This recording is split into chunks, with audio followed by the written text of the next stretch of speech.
ஹல்லேலூயா, ஹல்லேலூயா. தேவனுடைய நாமம் மையப்படுவதாக. இந்த ஓய்வு நாளின் காலை வேளையிலே பரிசுத்த ஆவியானவர் தாமே மீண்டுமாக பிளஸிங் சீரியஸில் பரிசுத்த ஆவியானவர் தாமே நம்மை நடத்தி வந்தார். கடந்த ஆண்டு முழுவதுமாக இந்த ஆண்டிலே ஆண்டவர் புதிய ஒரு வாக்குத்தத்தை கொடுத்து, புதிய ஒரு தீமை கொடுத்து, அந்த தீமில் கடந்த 2 வாரங்களாக ஸ்பிரிச்சுவல் அனாயிட்டிங்கை குறித்து பேசும்படியாக கர்த்தர் நமக்கு கிருபை செய்தார். மீண்டுமாக திரும்பியுமாக அந்த ஆசீர்வாதமான வார்த்தைக்கு நேராக நாம் கடந்து போகிறோம். இந்த இயர் ஆஃப் ஸ்பிரிச்சுவல் அனாயிட்டிங்காக இருந்தாலும் அந்த அனாயிட்டிங்கில் பரிசுத்த ஆவியானவர் இன்னும் அதிகமாக நம்மை நடத்தி சகல ஆசீர்வாதங்களினால் நம்மை திருப்தியாய் நடத்துவார்கள். ஆமென். ஹல்லேலூயா, ஹல்லேலூயா.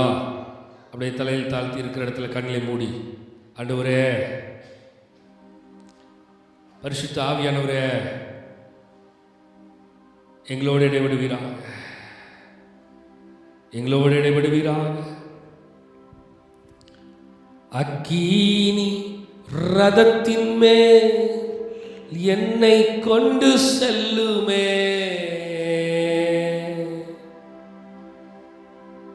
சொல்லுங்க வாயில தொடர்ந்து. அக்கினி ரதத்தின் மேல் என்னை கொண்டு செல்லுமே, பரலோக தூதருடன் ஆராதிக்கச் செய்யுமே, பரலோக தூதருடன் ஆராதிக்கச் செய்யுமே. ஆண்டவரே, இந்த நேரத்தில் நம்முடைய வார்த்தையை கேட்க போகிறோம். உடைய அக்கினியான வார்த்தை, உடைய அதிகாரமுள்ள வார்த்தை, பரிசுத்த ஆவியானவரே எங்களோடு கிரியை செய்யும்படியாக வேண்டிக் கொள்கிறோம். எங்களுக்குள்ளாக அந்த வார்த்தை ஊற்றப்பட போகிறது. அந்த வார்த்தை விதையாய் விதைக்கப்பட போகிறது. அந்த வார்த்தை 30, 60, 100 பலன் தரத்தக்கதா பரிசுத்த ஆவியானவர் தாமே எங்களோடு கிரியை செய்யும்படியாக வேண்டிக் கொள்கிற ஆண்டவரே, உடைய கரத்தில் எங்களை தருகிறோம், தாழ்த்துகிறோம். நீரை ஆளுகை செய்து வழிநடத்துகிறார். எல்லா துதிக்கான மகிமை எல்லாம் நமக்கு ஒருவருக்கு மாத்திரமே செலுத்துகிறோம். மீட்பர் ரட்சகருமா இயேசு கிறிஸ்துவின் மூலம் ஜெபம் கேளும் எங்கள் ஜீவனுள்ள நல்ல பிதாவே. ஆமென், ஆமென், ஆமென். ஹல்லேலூயா, ஹல்லேலூயா, ஹல்லேலூயா. நம்ம ஆளுடைய வார்த்தையை கேட்க போகிறோம். நம்முடைய வேதத்தை திருப்பிக் கொள்வோம். ஆசீர்வாதத்தின் தொடரில் பகுதியில் 48வது பகுதி, 48வது வாரத்திலே ஆசீர்வாத தொடர் பிளஸிங் சீரியஸில் நம்ம இருக்கிறோம். 48வது வாரத்தில் இன்றைக்கு கர்த்தர் நம்மோடு பேச போகிற வார்த்தை டியூட்ரானமி, உபாகமம் 28வது அதிகாரம் அதனுடைய 3வது வசனத்தை நாம் தியானிக்க போகிறோம். டியூட்ரானமி, உபாகமம் 28ஆம் அதிகாரம் 3வது வசனம். நீ பட்டணத்திலும் ஆசீர்வதிக்கப்பட்டிருப்பாய், வெளியிலும் ஆசீர்வதிக்கப்பட்டிருப்பாய். You will be blessed in the city and blessed in the country. நீ பட்டணத்திலும், தலைப்பது தான், பட்டணத்திலும் ஆசீர்வாதம், வெளியிலும் ஆசீர்வாதம். ஆமென். blessings in town, blessings in abroad. ஹல்லேலூயா. ஆசீர்வாதத்தை குறித்து நாம் பார்க்கும் பொழுது அழகான வார்த்தை. நீ பட்டணத்திலும் ஆசீர்வதிக்கப்பட்டிருப்பா, நீ வெளியிலும் ஆசீர்வதிக்கப்பட்டிருப்பா. You will be blessed in the city and you will be blessed in the country. தேசமாக இருந்தாலும் சரி, பட்டணமாக இருந்தாலும் சரி, எந்த இடமாக இருந்தாலும் சரி, கர்த்தர் நம்மை ஆசீர்வதிக்க சித்தமாக இருந்தார் என்றால் நிச்சயமாக ஆசீர்வாதம் நமக்கு வந்து சேரும். முதல்ல நம்ம சில விஷயங்களை நம்ம பார்க்கணும். இங்கேயும் ஆசீர்வாதம், அங்கேயும் ஆசீர்வாதம். பேச்சு மொழி பேச்சு வழக்க சொன்னார், இங்கேயும் ஆசீர்வாதம், அங்கேயும் ஆசீர்வாதம். இருக்கிற இடத்துலையும் ஆசீர்வாதம், வெளியில் போனாலும் ஆசீர்வாதம். என் ஜனங்கள் முன்னாடியும் ஆசீர்வாதம், மற்ற ஜனங்கள் முன்னாடியும் ஆசீர்வாதம். உள்ளூர்லேயும் ஆசீர்வாதம், வெளியூர் போனாலும் ஆசீர்வாதம். இன்னும் நிறைய சொல்லிகிட்டே போகலாம். ஆனால் ஒரு விஷயத்தை நன்றாக கவனிக்கும் பொழுது ஆசீர்வாதம், முதல்ல ஆசீர்வாதம் என்பது எப்படி வருகின்றது, அதை எப்படி பார்க்கணும் அப்படின்னா, ஆசீர்வாதம் என்பது ஆவிக்குரிய சம்பந்தப்பட்டது. blessing is connected with spiritually. blessing is connected with spiritual. அது மாம்சீகத்தில் நடக்கிற காரியம் அல்ல. ஆசீர்வாதம் என்பது it's not a flesh, it's not a human thing. அது மாம்சத்திலும் மாம்சீகத்திலும் உண்டாகிறது அல்ல. அதை முதல்ல என்ன நல்லா தெரிஞ்சுக்கணும், அது முழுவதும் ஆவிக்குரிய விஷயத்தில் சம்பந்தப்பட்டப்படுத்ததா இருக்கு. Blessing is always connected with the spiritual line. மக்களே இருக்கீங்களா? Blessing is always connected with the spiritual line. ஆசீர்வாதம் என்பது அது ஆவிக்குரிய தொடர்புடையதாக இருக்கிறதே தவிர மாம்சத்தில் அல்ல, மாம்சீகத்தில் அல்ல. நிறைய நேரம் நம்ம நினைச்சிட்டு இருக்கிறோம் நம்முடைய கைபலன், நம்முடைய திறமை, நம்முடைய தாளந்து, நம்முடைய வேலை, நம்முடைய சகலமும் நம்முடையது. நான் தானே வேலை செய்கிறேன், நான் வேலை செய்கிறனால தானே நான் சம்பாதிக்கிறேன், நான் சம்பாதிக்காமல் விட்டுட்டானே எனக்கு கிடைக்காது. ஆனால் நான் சம்பாதிக்கிறதுனால தானே எனக்கு சம்பளம் வருது, நான் வேலை செய்கிறனால தானே எனக்கு சேலரி கிடைக்குது, இல்லைன்னா எனக்கு கிடைக்காதுல்ல. என் திறமையை நான் போட்டு, என் தாளந்தை போட்டு எதையாவது செஞ்சு நான் இன்வெஸ்ட் பண்ணுறதுனால தானே அங்கே ஒரு க்ரோத் உண்டாகுது அப்படின்னு நிறைய பேர் பேசுகிறது உண்டு. கடந்த நாட்களையும் சிலரை நான் சந்தித்த பொழுது அவர்களும் இதுதான் சொன்னாங்க. ஆசீர்வாதம் என்பது நான் வேலை செய்கிறேன் பாஸ்டர், அதனால ஆமாம் எனக்கு நான் கடினமாக வேலை செய்கிறேன், என்னுடைய கடின உழைப்பினால எனக்கு வர பலன்.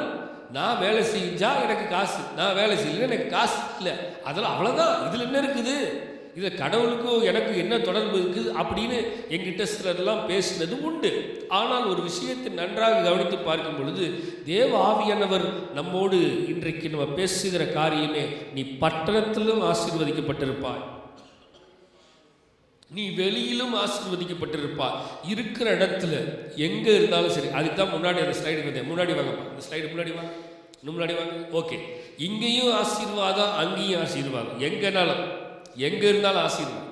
இருக்கிற இடத்துலையும் ஆசீர்வாதம், வெளியிலையும் ஆசீர்வாதம். பார்த்துங்க பின்னாடி, என் ஜனங்கள் முன்னாடியும் ஆசீர்வாதம், மற்ற ஜனங்கள் முன்னாடியும் ஆசீர்வாதம். உள்ளூரில் இருந்தாலும் ஆசீர்வாதம், வெளியூர் போனாலும் ஆசீர்வாதம், எங்கே இருந்தாலும் ஆசீர்வாதம், எந்த இடத்துல இருந்தாலும் ஆசீர்வாதம். இந்த ஆசீர்வாதம் எப்படி வரும் அப்படின்னா, தேவனோடு spiritually if we connected in the spiritual life, if we connected with God, if we connected with spiritual anointing, ஆவிக்குரிய அபிஷேகத்தில் நாம் கனெக்டடாக இருக்கும் பொழுது இந்த அபிஷேகமானது நம்முடைய ஆசீர்வாதத்தின் பகுதியை விரிவாக்குறது. அல்லேலூயா, அல்லேலூயா, அல்லேலூயா. அதனால தான் சொல்லுகிறது, மாத்துங்க. முதல்ல ஆசீர்வாதத்தை புரிஞ்சுக்கணும். என்ன புரிஞ்சுக்கணும்? ஆசீர்வாதம் என்பது அது எப்பொழுதும் ஆவிக்குரிய சம்பந்தப்பட்டதா இருக்கு. It's connected always, it's always connected with spiritual line. இது மாம்சத்திலோ மாம்சீகத்திலோ நடக்கிற ஒரு விஷயம் அல்ல. கடந்த நாட்களில் நான் உட்கார்ந்து இந்த வசனங்கள் தியானிச்சுட்டு இருக்கும்போது கர்த்தர் நிறைய காரியங்களோடு பேசுகிறேன். இந்த ஆசீர்வாதம் ஸ்பிரிச்சுவலி கனெக்டடாக இருந்ததுன்னு வைங்களேன், இந்த ஆசீர்வாதத்தின் ஃப்ளோ, இந்த பிளஸ்ஸிங் ஃப்ளோவை எந்த மனுஷனாலும் தடுத்து நிறுத்த முடியாது. நான் சொல்றது உங்களுக்கு புரியுதா மக்களே? இந்த ஆசீர்வாதத்தின் தொடர்பு ஆவிக்குரிய காரியத்தில் சம்பந்தப்பட்டு இருந்ததா இருந்தால் எந்த மனிதனாலும் எந்த சூழ்நிலையினாலும் எதுனாலும் இந்த ஆசீர்வாதத்தை, எனக்கு வர ஆசீர்வாதத்தை தடுத்து நிறுத்த முடியவே முடியாது. இது எத்தனை வருஷம் மாறினாலும் சரி, வருஷங்கள் மாறலாம், காலங்கள் மாறலாம், மனிதர்கள் மாறலாம். அப்ப ஆண்டவருடைய ஆசீர்வாதம், if we connected with God, if me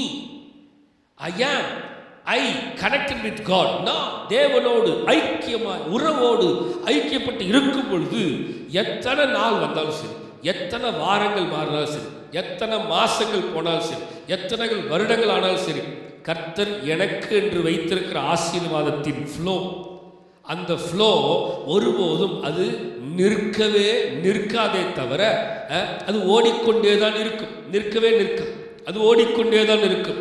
எவ்வளவு ஏன்னா இது கனெக்டட் வித் ஸ்பிரிச்சுவல். அல்லேலூயா. ஒருவேளை இது மாம்சத்துல சம்பந்தப்பட்டதா இருந்ததுன்னா it will stop, it won't flow. கானல் நீரை போல திடீர்னு ஆசீர்வாதம் வரும், அதுக்கப்புறம் ஆசீர்வாதமே இருக்காது. ஆசீர்வாதமே இல்லையே, கர்த்தர் எனக்கு எது கொடுக்காம இருக்கிறாரு, எது நடக்கலையே, இது நடக்கலையே, அது நடக்கலையே, இது நடக்கலையே, இது எப்போ நடக்க போகுது, இது எப்போ நடக்கும் அப்படின்னு சில நேரங்களில் நம்முடைய இருதயம் கலங்குகிறது உண்டு. சில நேரங்கள் நம்முடைய இருதயம் துவண்டு போகிறது உண்டு. சில நேரங்கள் நம்முடைய இருதயம் டயர்ட் ஆகிறது, சோர்ந்து போகிறது உண்டு. If we connected with God, if we connected with spiritual anointing, ஆண்டவருடைய ஆவிக்குரிய அபிஷேகத்தில், ஆவிக்குரிய காரியத்தில் நாம் கனெக்டாக இருக்கும் பொழுது அது முழுவதும் ஆவிக்குரிய விஷயத்தில் சம்பந்தப்பட்டது. அப்போ ஆவிக்குரிய விஷயத்தில் சம்பந்தப்பட்டதாக இருந்துச்சுன்னா எந்த சூழ்நிலை வந்தாலும் சரி கர்த்தர் நம்மை ஆசீர்வாதத்தில் தான் நடத்துவார். மக்களே புரியுதுங்களா? அங்கே பஞ்சங்களும் பட்டினிகளும் போராட்டங்கள் வந்த பொழுது யாக்கோபுடைய குடும்பம் மட்டும் ஆசீர்வாதம் ஆச்சு. ஏன்? Yes, they are. யோசேப்பு he always connected with God. அவன் தேவனோடு ஐக்கியப்பட்ட ஆவிக்குரிய காரியத்தில் ஜபத்தோடும் பயபக்தியோடும் அவன் தேவனோடு கனெக்டடாக இருந்தனால தான் அவன் வேற தேசத்தில் இருந்தான். அவனை ஆண்டவர் வேற தேசத்துக்கு கொண்டு வந்தான். வசனம் சொல்லு, நீ பட்டணத்திலும் ஆசீர்வதிக்கப்பட்டிருப்பாய், you will be blessed in the city. இப்போ அவனை கொண்டு போய் வேற இடத்துல போட்டாங்க, நீ வெளியிலும் ஆசீர்வதிக்கப்பட்டிருப்பாய், you will be blessed in abroad. புரியுதுங்களா மக்களே? யோசேப்பு கனிதரும் திராட்சை செடி, கனிதரும் திராட்சை செடி. என்னதுங்க? அவனை ஃப்ரூட் பேரிங் சொல்றாங்க, கனி தருகிறவன். அப்படின்னா என்னது? ஆசீர்வாதத்தை தருகிறவன். நீ இங்க இருந்தாலும் ஆசீர்வாதம், நீ அங்க இருந்தாலும் ஆசீர்வாதம். நல்லா தெரிஞ்சுக்கணும், எங்க இருந்தாலும் ஆசீர்வாதம் வரும். ஆனா ஒரு முக்கியமான விஷயம் என்னன்னா, S, if we connected with God, if we connected with spiritual life, if we connected with, வசனத்தை வாசிக்கலாம், அப்ப புரியும். வாசிக்கலாம், பார்த்துங்க. சங்கீதம் 128 சங்கீதம் முழுவதும் வாசிக்க போறோம். நமக்கு தெரிந்த ஒரு சங்கீதம் தான். Psalm chapter 128 நம்ம பார்க்கணும். கர்த்தருக்கு பயந்து, முதல் லைன்ல என்ன வருது? கர்த்தருக்கு பயந்து அவர் வழிகளில் நடக்கிறவன் எவனோ he will be blessed. என்ன அழகா சொல்லப்படுது? கர்த்தருக்கு பயந்து அவர் வழிகளில் நடக்கிறவன் எந்த மனுஷனோ அந்த மனுஷன் அவன் பாக்கியவானாக இருப்பான்.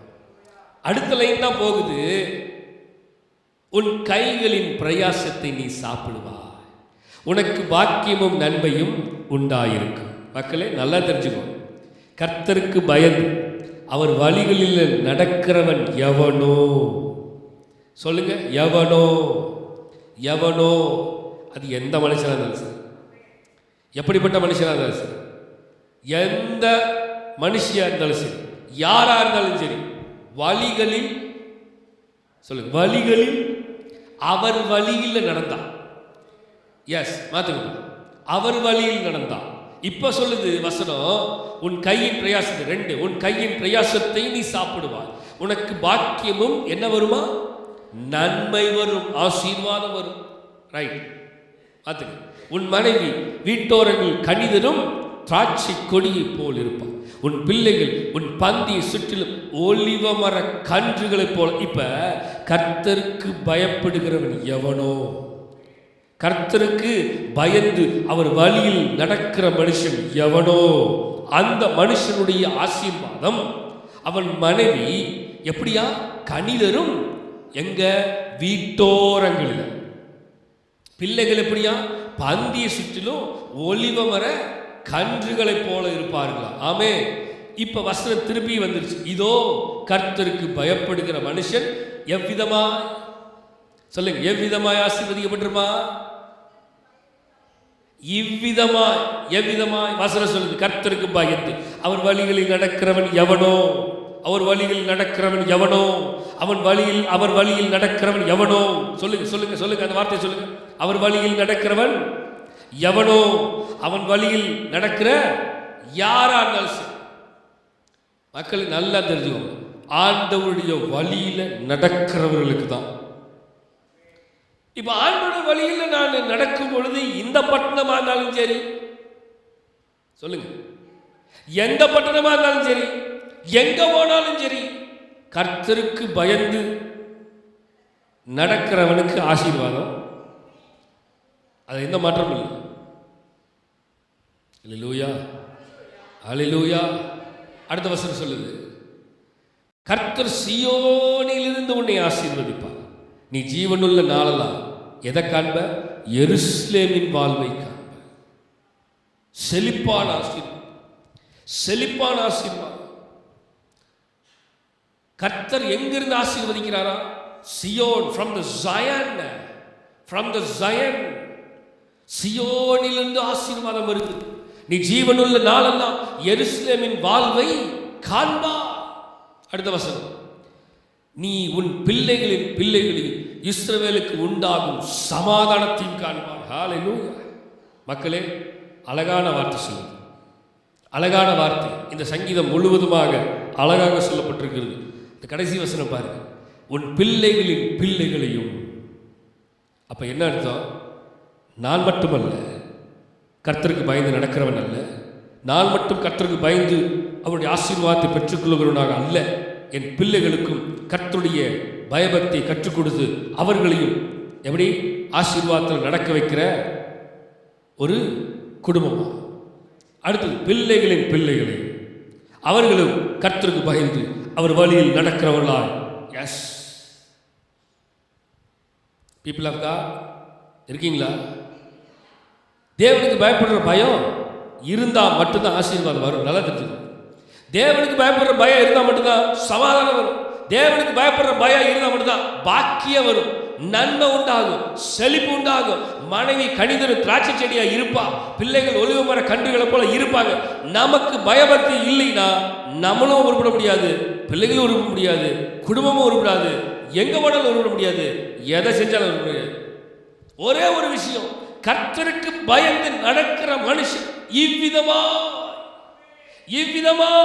எவ்விதமாய் கர்த்தருக்கு பயந்து நடக்கணும். அல்லேலூயா. மக்களே, நிறைய நேரம் கர்த்தருக்கு பயப்படுற பயம் நமக்கு இல்லை. கர்த்தருக்கு பயப்படுற பயம் இல்லை. கர்த்தருக்கு உண்மையான பயபக்தி இருந்தால் நமக்கு குறைவு என்பது இருக்கவே இருக்காது. கர்த்தர் சகலவற்றிலும் நம்மை நிறைவாய் நடத்துவார், அதுல எந்த சந்தேகமும் இல்லை. அடுத்த வசனம் வாசிக்கலாம். சங்கீதம் 107 சங்கீதம் 36, 37, 38 வசனங்களை பார்க்கும் பொழுது, சங்கீதம் 107 சங்கீதம் 36 38 வசனங்களை பார்க்கும் பொழுது, பசித்தவர்களை அங்கே குடியேற்றுகிறார். அங்கே அவர்கள் குடியிருக்கும் நகரத்தை கட்டி வயல்களை உண்டாக்கி விதைத்து திராட்சை தோட்டங்களை நாட்டுகிறார்கள். அவைகள் வரத்துள்ள பலனை தரும். அவைகள் அவர்களை ஆசீர்வதிக்கிறார், மிகுதியும் பெருகுகிறார். அவர்களுடைய மிருக ஜீவன்கள் குறையாதிருக்க பண்ணுகிறார். வசனத்தை கவனிச்சிங்களா? 36, 37, 38 வசனங்களை பார்க்கும் பொழுது, பசித்தவர்களை அங்கே குறியேற்றுகிறார். யார் பசி உள்ளவர்களாய் தாகம் உள்ளவன் மேல் தண்ணீரை ஊற்றுவேன் என்று, வறண்ட நிலத்தில் ஆறுகளை ஊற்றுவேன் என்று. தாகம் உள்ளவன் மேலதான் தண்ணீர் ஊற்றப்படும். தாகம் இருக்கிற மாதிரி நடிக்கிறவன் மேலையும் ஊற்றப்படாது.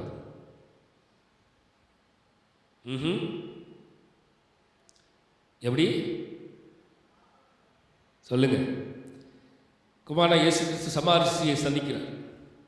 சமாரி ஸ்திரியை சந்திச்சு, தண்ணியெல்லாம் அங்கே இருக்குது, கிணறு இருக்குது, தண்ணி இருக்குது, பக்கெட் இருக்குது, ஆள் இருக்கிறாங்க, கயிறு இருக்குது, எல்லாம் இருக்குது. இந்த அம்மா மொண்டுட்டு தான் இருக்குது தண்ணி. இந்த அம்மா எடுத்து குடத்தில் ஊற்றிட்டு இருக்குது. இவர் நேராக போய், எனக்கு கொஞ்சம் குடிக்கிற தண்ணி தெரியா? இவருக்கு தாகம் இல்லை, ஆனால் தாகம் யாருக்கு இருக்குங்கிறதை அவர் உணர வைக்கிறதுக்காக போயிருக்கிறார்.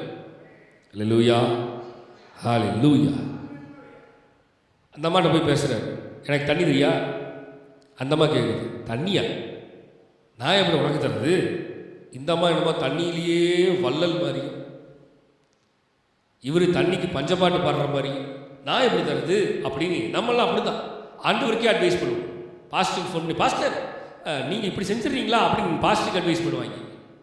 வள்ளல் மாதிரி. அந்த அம்மா வள்ளல் மாதிரி இவருக்கு கொடுக்குட்டா அப்படிங்கிற மாதிரி அப்படிங்குது. அவர் அமைதியாகவே இருக்கார். மொண்டு கொள்வதுக்கு குடம் இல்லை, அதுவும் இல்லை, இதுவும் இல்லை, எதுவும் இல்லை, எப்படி தண்ணி எடுத்துகிட்டு போவ அப்படி. இந்த அம்மாவை பேச விட்டுட்டு அவர் அமைதியாக பார்த்துட்டு இருக்கிறார். He's testing, he's testing, he's testing. உள்ளேருந்து வந்துட்டு இருக்குது, தானாக போனா வெளியில் வருது. இப்போ அவர் சொல்கிறாரு, நீ இவ்வளோ தூரம் வந்து இவ்வளோ தூரம் எடுத்துகிட்டு போகணும், நான் ஒரு தண்ணி வச்சுருக்கிறேன், அதுதான் ஜீவ தண்ணி, அந்த தண்ணியை கொடுத்தேன்னா நீ இவ்வளோ தூரம் வர வேண்டாம் அப்படின்னு அந்த அம்மா உடனே, அப்படின்னா அந்த தண்ணி எனக்கு கொடுத்துறீங்களா அப்படின்னு அந்த அம்மாவே கேட்டுருச்சு. நல்லா கவனிங்க மக்களே, அவர் உண்மையான தாகம் எது என்பதை அவர் உணர வைக்கிறார். அநேக நேரங்கள் நமக்கு இப்படிப்பட்ட உணர்வுள்ள இருதயத்தை கர்த்தர் கட்டளையிட்டு இருந்தும் சில நேரங்களிலே நம்முடைய இருதயங்கள் உணர்வு அடைவது இல்லை. நல்லா கவனிங்க, நீ பட்டணத்திலும் ஆசீர்வதிக்கப்பட்டிருப்ப, வெளியிலும் ஆசீர்வதிக்கப்பட்டிருக்கணும். நீ இருக்கிற இடங்களெல்லாம் ஆசீர்வதிக்கப்படணும்னா நம்ம செய்ய வேண்டியது முதல்ல கர்த்தருக்கு பயப்படுகிற பயம். உண்மையா அங்கே சமாரிய ஸ்திரீக்கு பக்கத்தில் யாருமே இல்லை, அந்த அம்மா மட்டும்தான். இப்போ அடுத்தது இவர் ஒவ்வொரு விஷயத்த சொல்கிறார். என்ன சொல்கிறாரு? உன் புருஷன் எங்கன்னு கேட்குறாரு. அந்த அம்மா, எனக்கு புருஷன் இல்லைங்குது. நீ போய் சொல்கிற, உனக்கு இருந்த புருஷன் 5 புருஷன் இருக்கிறான், அது இருக்குது இது இருக்குன்னு இவர் எல்லாத்தையும் எடுத்து சொல்லும் பொழுது இந்த அம்மா தானாகவே இது தாகமாக இருக்குதுங்கிறத ஒத்துக்குச்சு. கடைசியில் நேராக ஓடி போய் ஊருக்குள்ளே போய் முதல்ல என்ன சொல்லிச்சு? தண்ணியெல்லாம் தரமாட்டேன்ச்சு. இப்போ 2 நாள் அவர் அங்கே தான் தங்கியிருக்கிறார். அல்லேலூயா. மக்களே, நிறைய நேரம் இப்படி தான் கர்த்தர் சொல்லும் பொழுது வசனம் சொல்லுது, பசித்தவர்களை அங்கே குடியேற்றுகிறார். பசித்தவர்களை அங்கே குடியேற்றுகிறார். those who thirst, those who hungry, those who hungry. அங்கே அவர்கள் குடியிருக்கும் நகரத்தை கட்டி. அப்ப நல்லா கவனிங்களேன், தேவன் விரும்புகிறது நகரத்தை கட்ட வேண்டும் என்று சொல்லி, நமக்குள்ள இருக்கிற நகரத்தை கட்ட வேண்டும் என்று சொல்லி தேவன் விரும்புகிறார். அடுத்தது, வயல்களை உண்டாக்கி விதைத்து திராட்சை தோட்டங்களை நாட்டுகிறார்கள், அவைகள் வரச்சுள்ள பலனை தரும். குறைவு இருக்காது. அவைகள் எப்படி தெரியுமா? வரத்துள்ள பலனை தருகிறதா இருக்கணும். ஆமென். அப்ப கர்த்தர் என்னை ஆசீர்வதிச்சிருக்கிறார்னா நான் வரத்துள்ள பலனை தரணும் கர்த்தருக்கு. சில வாரங்களாக கர்த்தர் நம்மோடு பேசிட்டு தான் இருக்கிறார். எத்தனை வருஷமா சர்ச்சில் உட்கார்ந்துட்டு இருக்கிறோம், எத்தனை வருஷமா இங்கேயே குப்பை கூட்டிட்டு இருக்கிறோம். நம்ம வரத்துள்ள பலனை கொடுக்கிற வயல் நிலமா இருக்கிறோமா? நம்முடைய பிள்ளைகளை சரியா நம்ம கூட்டிட்டு வர முடியல சர்ச்சுக்கு, நம்ம சரியா வந்து உட்கார முடியல சர்ச்சுக்கு, குடும்பத்தோட சர்ச்சில் வந்து உட்கார முடியல.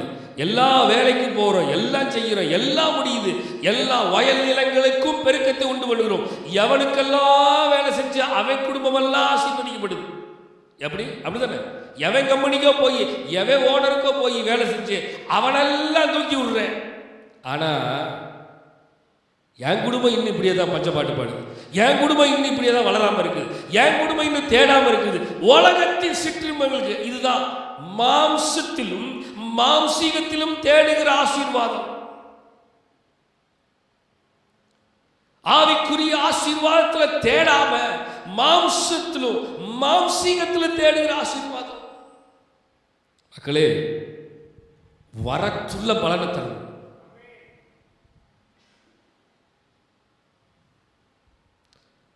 அவர்களை ஆசீர்வதிக்கிறார். அவர்கள் எப்படியா? மிகுதியும் பெறுகிறார்கள். அவர்களுடைய மிருக ஜீவன்களுக்கு குறையாக இருக்க பண்ணுகிறார். ஈவன் கேட்டில்ஸ் கூட குறைவது இல்லை. இருக்கீங்களா? அல்லேலூயா. சங்கீதம் 144 12 13 14 15 வசனத்தை பார்க்கும் பொழுது, சங்கீதம் 144 சங்கீதம் 12 13 14 15 வசனங்களை பார்க்கும் பொழுது, அப்பொழுது எங்கள் குமாரர் இளமையில் ஓங்கி வளருகிற விருட்ச கன்றுகளைப் போலவும் எங்கள் குமாரத்திகள் சித்திர தீர்த்த அரமனை மூளை கற்களை போலவும் இருப்பார்கள். மக்களே, கர்த்தருக்கு பயந்து நடக்கிற மனுஷனுடைய ஆசீர்வாதம், அவன் குடும்பத்தினுடைய ஆசீர்வாதம், அவன் பிள்ளைகளுடைய ஆசீர்வாதம் எவ்வளவு அழகாய் கர்த்தர் விவரிக்கிறார் தெரியுமா? அப்பொழுது எங்கள் குமாரர்கள் எப்படி எதில் வயசாகி கெளுட்டு பயலா ஓங்கி வளரவான்னு போட்டிருக்கா? இல்லை, இளமையில் சொல்லுங்க, இளமையில், in youth days, in young days. யூத்தில் யங்கில் சர்ச்சில் வந்து உட்கார மாட்டேங்கிறியா? யூத்தில் எல்லாம் ஊர் சுற்றி தான் பார்க்குது. யூத்தில் சர்ச்சுக்கு வர பிடிக்கல. ஆனால் வசனம் சொல்லுது, அப்பொழுது எங்கள் குமாரர் இளமையில் ஓங்கி வளருகிற விருட்ச கன்றுகளை போலவும். அப்ப கர்த்தருக்கு பயந்து அவர் வழியில் நடந்து அவர் கட்டளைகளுக்கு செவிசாய்த்து நடக்கிற மனுஷனுடைய பிள்ளைகள், அந்த குமாரர்கள் இளமையில எப்படி வளர்வார்களா? ஓங்கி வளருகிற விருட்ச கன்றுகளை போல இருப்பாங்க. அடுத்தது, எங்கள் குமாரத்திகள் பிள்ளைகள் சித்திரம் தீர்த்த அரமனை மூளை கற்களை போல இருப்பார்கள். ஹல்லேலூயா. பிள்ளைகள் எப்படிப்பட்டவர்களாக இருப்பார்கள்? அங்கே வாஸ்தம், உன் பிள்ளைகள் பந்தியை சுற்றிலும் ஒலிவ மர கன்றுகளைப் போல இருப்பார்கள் என்று வசனம் சொல்லுது. இங்கே தனித்திரை பிரிச்சிட்டாங்க. குமாரர், குமாரத்திகள். குமாரர் இளமையில் ஓங்கி வளர்கிற விருட்சத்தை போல இருப்பார்கள். இரண்டாவது, இந்த பக்கம் பார்த்த குமாரத்திகள் எப்படிப்பட்டவர்களாக இருக்காங்க? சித்திரம் தீர்த்த அழகாக வரையப்பட்ட அழகா உலக அழகு இல்லை, தேவ அழகு. அல்லேலூயா, அல்லேலூயா. தேவ அழகு இல்லை, அரமனையுடைய மூளை கற்களை போல. தி கார்னர் ஸ்டோன், கார்னர் ஸ்டோன், ஆகாது என்று தள்ளின கல்லே தலைக்கு மூளை கல்லாயிற்று வசனம் சொல்லுது. தி கார்னர் ஸ்டோனை போல, மூளை கல்லை போல தலை சாய்க்கும் கல் நீரையா. இன்னைக்கு அதான் பாடணும். மூளை கல் நீரையா, நான் நம்பி தலை சாய்க்கும் கல் நீரையா. சொல்லுங்க பார்க்கலாம். மூளை கல் நீரையா, நான் நம்பி தலை சாய்க்கும் கல் நீரையா. மூளை கல் நீரையா, நான் நம்பி தலை சாய்க்கும் கல் நீர். That corner stone. சொல்லுங்க, மூளைக்கல். என் பிள்ளைகள் எப்படிப்பட்டவர்களாக இருப்பாங்க? மூளைக்கல், மூளைக்கல்.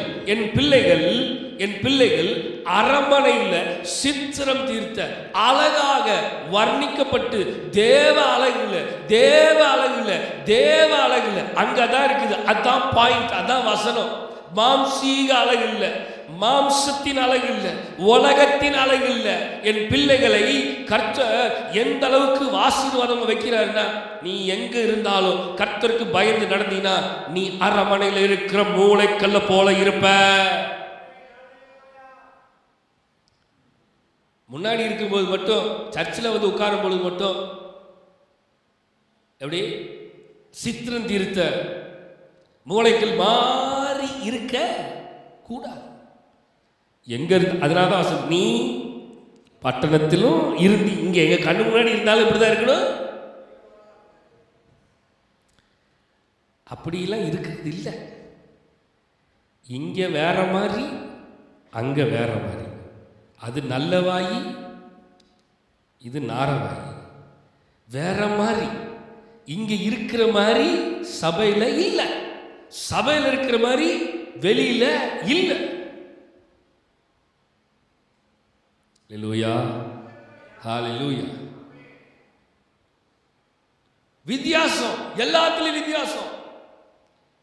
அப்புறம் எப்படி ஆசீர்வாதம்? எப்படி ஆசீர்வாதம்? வசனம் சொல்லுது, எங்கள் களஞ்சியங்கள் சகலவித வஸ்துக்களையும் கொடுக்கத்தக்கதா நிரம்பி இருக்கும். எங்கள் கிராமங்களில் எங்கள் ஆடுகள் 1000 10,000 பலுகும். எவ்வளவு அழகு வார்த்தை. அடுத்தது, எங்கள் எருதுகள் பலத்தவைகளாய் இருக்கும். சத்துரு உட்புறத்திலும் குடியேறு போகுதலும் இராது. சத்துரு உள்ள நுழையவே முடியாது. ஆனா இங்க சத்துரு உள்ள பூந்து சும்மா ஆட்டாட்டு ஆட்டுறானே. காரணம் என்ன? காரணம் என்ன? கர்த்தருக்கு பயப்படுகிற பயம் இல்லை. எங்கள் வீதிகளில் கூக்குரலும் உண்டாகாது. சமாதானம், சமாதானம், அமைதியா இருக்கு. வசனம் அழகா சொல்லுது 15, இவ்விதமான சீரை பெற்ற ஜனம் பாக்கியம் உள்ளது. மக்களே, இப்படிப்பட்ட ஆசீர்வாதத்தை பெற்றிருக்கிற ஜனம், இப்படிப்பட்ட ஆசீர்வாதத்தை பெற்றிருக்கிற பிள்ளைகள் பாக்கியம் உள்ளது. அடுத்த லைன் பாருங்க, கர்த்தரை தெய்வமாக கொண்டிருக்கிற ஜனம். அப்படிதான் போடும் வசனம் அழகா சொல்லு. ஆனா கர்த்தரை தெய்வமா வச்சுக்கிட்டு நம்ம உலகத்திலோ உலக சிற்றின்பல்லோ அங்கே ஓடுறது இங்கே ஓடுறது, உலகத்துக்கு தான் நிறைய வேலை செஞ்சு கொடுக்குறோம், சாத்தானுக்கு நிறைய வேலை செஞ்சு கொடுக்குறோம். எப்படி? ஆமாம், நம்முடைய வேலையெல்லாம் சாத்தானுக்கு தான் நிறைய இருக்குது. ஆண்டவருக்கு வேலையே செய்கிறது. ஆண்டவரை சந்தோஷப்படுத்தினா சாத்தானை சந்தோஷப்படுத்திட்டு இருக்கிறாங்க. யார் துக்கமடையணுமோ அவனை துக்கமடைய வைக்காம, யார் சந்தோஷப்படணுமோ அவரை துக்கப்படுத்தி வச்சு, எல்லாமே தலைகளை தான் செய்யும். எல்லாமே தலைகளை தான், எதையுமே ரைட்டாக செய்யறதே இல்லை. வசனம் அழகா சொல்லு, கர்த்தரை தெய்வமாக கொண்டிருக்கிற ஜனம் பாக்கியம். மோசையும் ஆரோனும் கேட்பாங்க ஜனங்களை பார்த்து, இவ்வளவு சமீபமாய் தேவனை ஆராதிக்கிற ஜனம் வேற எது உண்டு? இவ்வளவு சமீபமா, இவ்வளவு சமீபமா, இவ்வளவு கிட்ட. மக்களே, கடந்த நாட்களில் நான் ராமேஸ்வரம் போயிருந்தேன். ராமேஸ்வரத்தில் அந்த கோயில் 1000 கால் மண்டபம் கோயில் சும்மா போய் விசிட் பண்ணிட்டு வந்தேன். என் இருதயம் மிகவும் பாரப்பட்டது. ஏன் தெரியுமா? ஜனங்களை யாரும் வான்னு கூப்பிடலை. எப்படி? 1000 கால் மண்டபம் கோயிலுக்கு ஜனங்களை வரியா வரியா வரியான்னு யாரும் கூப்பிடலங்க. வெஸ்ட் பெங்கால், நாகாலாந்து, பஞ்சாப், மத்திய பிரதேஷ், யூபி, கர்நாடகா, கேரளா, ஏபி, ஆந்திர பிரதேஷ், தமிழ்நாட்டு வெஹிக்கிள் கம்மி. ஜனங்கள் குவிந்து, லட்சக்கணக்கான ஜனங்கள் குவிந்திருக்கிறார்கள். என் இருதயம் அங்கே ஒரு கேள்வியை எழுப்பினது. வார வாரம் சர்ச்சுக்கு வா சர்ச்சுக்கு வான்னு கூவி கூவி கூவி உண்மையான தெய்வத்தை கூவி கூப்பிட்டு கொண்டு இருக்கிறோம்னா, ஆனால் இந்த ஜனங்களை யார் கூப்பிட்டா? இந்த ஜனங்களை யார் வர சொன்னது? அவன் ஓடுறான். என் தெய்வம் எதையாவது எனக்கு செய்யாதா? நேர்த்தி கடன்களை தீர்க்கிறதுக்கு வேற வரான், கடலுக்கு போறான், முங்குறான், எந்திரிக்கிறான், முங்கி முங்கி எந்திரிச்சு அப்படியே ஈர துணியோடு அப்படியே பல தூரங்கள் நடந்தே போகிறான். இப்போ நானும் பாஸ்டரும் பேசிட்டு இருக்கும்போது, நம்ம ஆண்டவர் தப்பு பண்ணிட்டார் போல, நம்ம ஆண்டவர் தப்பு பண்ணிட்டார் போல. என்ன தப்பு பண்ணிட்டாருன்னா, விசுவாசிகளே, ஊழியக்காரர்களே, நீங்கள் மாதம் மாதம் தண்ணியில் மூழ்கி ஞானஸ்தானம் எடுத்துரு அப்படின்னு ஒரு கட்டளை போட்டிருந்தாருன்னா, மாதம் மாதம் நம்மளும் கடலுக்கு போய் முங்கி முங்கி எந்திரிச்சு வந்துருக்கான். அப்பனாச்சும் ஒரு தேவ பயம் வந்திருக்கும்னு நினைக்கிறேன் அவனுக்கு. நம்முடைய தேவன் எல்லாவற்றையும் ஈஸியா ஆக்கினதால நமக்கு எல்லாமே ஈஸியா போயிடுச்சு. பயபக்தியும் இல்லை. அங்கே ஜனங்களை பார்க்கும் பொழுது சிறுசு முதல் எல்லாம் கை குழந்தைய தூக்கிட்டு வராங்க, கை குழந்தைய தூக்கிட்டு வராங்க. லட்சக்கணக்கான ஜனங்கள், போகிறது இடம் இல்லை. இப்படிதான் நாங்கள் நடந்து போனோம். அவ்வளவு ஜனங்கள். யார் கூப்பிட்டது? யார் கூப்பிட்டது? இந்த கோயிலுக்கு வா அப்படின்னு எவனாவது கூப்பிடுறானா? இல்லையே. மக்களே, திஸ் இஸ் த சிச்சுவேஷன். இங்க எல்லாம் ஃப்ரீ. அதனால தான் நமக்கு பிரச்சனை. தரிசனத்துக்கு 180 ரூபாய் கட்டிவிட்டு ஆலயத்துக்குள் வாருங்கள்ங்கிறான், அனௌன்ஸ்மெண்ட் பண்ணுறான். சாமி தரிசனம் பண்ணா 180 ரூபா கட்டிக்கிட்டு டோக்கன் வாங்கிட்டு உள்ளவா. கோயிலுக்குள்ள போறதுக்கு முன்னாடியே டோக்கன்ஸ். தீர்த்தங்களை எடுக்கணுமா, ஒவ்வொரு இடத்துக்கு இங்கே வாங்க, இதுக்கு ஒரு டோக்கன் போடணும், அதுக்கு ஒரு டோக்கன், ஒவ்வொன்றுக்கும் டோக்கன் போடுறான். ஜனங்கள் அவையை பற்றிலாம் கவலைப்படல, எல்லாத்துக்கும் பணத்தை அள்ளி வீசிட்டு தான் போறான். நம்ம இடத்துல நம்ம சபையில சகலமும் இலவசமா இருக்கிறபடினாலதான் நமக்கு பயமே இல்லாம போயிடுச்சு. நம்முடைய ஆண்டவர் தப்பு பண்ணிட்டாரு. எல்லாத்துலேயும் கடினமா இருந்திருந்தாருன்னா நம்ம கொஞ்சம் கடினமா ஆயிருப்போம்னு நினைக்கிறேன். என் இருதயம் ரொம்ப கலங்குச்சு, என் இருதயம் ரொம்ப மனவேதனைப்பட்டுச்சு. நம்முடைய ஆண்டவர் எல்லாத்துலேயும் மத்தேயு 10:8 சொல்லுது, இலவசமாய் பெற்றீர்கள் இலவசமாய் கொடுங்க. அதுதான் பிரச்சனை. நமக்கு எல்லாமே சொல்லி ஆண்டவர் ஃப்ரீயாக விட்டனால நம்மளே ஆண்டவர் அவுத்து விட்டுட்டாரு. அதனால நம்ம இஷ்டப்படி அவுத்து விட்ட மாதிரி ஓடிக்கிட்டே இருக்கிறோம். நம்ம நினைச்சதை செய்யணும், நினைச்சதை சாதிக்கணும். தேவ பயங்கிறது இல்லை. அவனுக்கு இருக்கிற பயபக்தியில் 1% கூட நமக்கு இல்லை. அதை பார்க்கும் பொழுது ஆச்சரியமா இருக்குது. அவன் எதையோ தேடி ஓடுறான், அவன் எதையோ ஓடிட்டு இருக்கிறான், எங்கேயோ ஓடிட்டு இருக்கிறான். உண்மை எதுன்னு தெரியாமலே ஓடுறான். ஆனாலும் அவன் ஓடுறான் இல்லை. ஆனால் நமக்கு எல்லா உண்மையும் தெரியும், ஆனாலும் ஓடுவது இல்லை. துக்ககரமான காரியம், ரொம்ப துக்ககரமான காரியம். வசனம் சொல்லுது, கர்த்தரை தெய்வமாக கொண்டிருக்கிற ஜனம் பாக்கியம். இத்தனை ஆத்துமாக்கள் எங்கே போய் கொண்டிருக்கிறார்? என்னுடைய கேள்வி எதுச்சு, இவ்வளவு ஜனம் கொத்து கொத்தா ஓடுறானே, எங்க எதை நோக்கி ஓடுறான்? அவன் எதை நோக்கி ஓடிக்கொண்டிருக்கிறான்? எதை பார்த்தவன் ஓடுகிறான்? எதற்காக அவன் ஓடுகிறான்? ரொம்ப மிகுந்த பாரத்தோடு தான் வந்தேன். சகல நன்மைகளை செய்த தேவனுக்கு நாம் எதை நோக்கி ஓடிக்கொண்டிருக்கிறோம்? எங்கே ஓடிக்கொண்டிருக்கிறோம்?